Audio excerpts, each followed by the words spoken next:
So the very first one here, and this is actually one that we talked about a little while ago on the show, but it's called par for the course. That was kind of the tip. And the idea there is that with every course now, this wasn't always the case, but every course now has a scorecard. Every course now has a sign at the start of every hole that has a score, the par of each hole on it. And that wasn't always the case. That's something that kind of has evolved through time.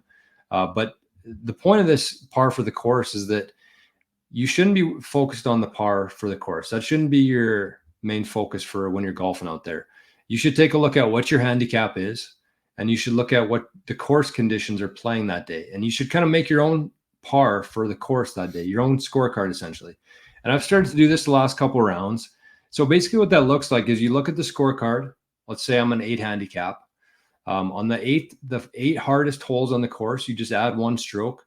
So at Weed City, an example, the hardest hole per the scorecard is hole 4. So that would actually be a par 5 for me based on my handicap. So that you do that, and then you actually factor in the conditions as well. So if it's really wet or if it's really windy, which it was that night, you can add a couple strokes on there as well. So then you go from like an 8 to maybe a 12, and you do that for the first 12 holes. And kind of the idea there is what I've been trying to do is just like figure out what the handicap is and then try to shoot 1 or 2 strokes under that. And it's kind of going to evolve based on the conditions and based on your experience doing with it.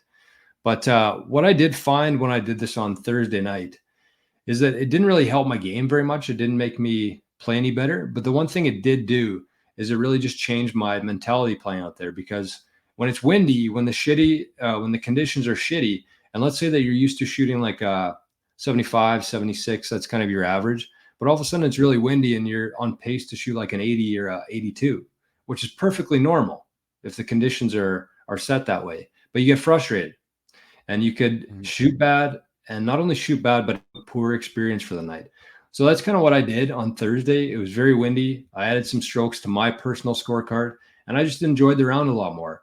And I think that it's something to implement. It worked for me. I enjoyed the round. And I think when you're enjoying yourself on the course and laughing and having a good time, it's you play better. So although it didn't help me hit any better shots, I don't know, but it made me more enjoyable and play a little bit better, I think, too, when you're smiling and laughing. I think that's an underrated part of golf, is when you're smiling, laughing, you're more relaxed and your swings a lot freer.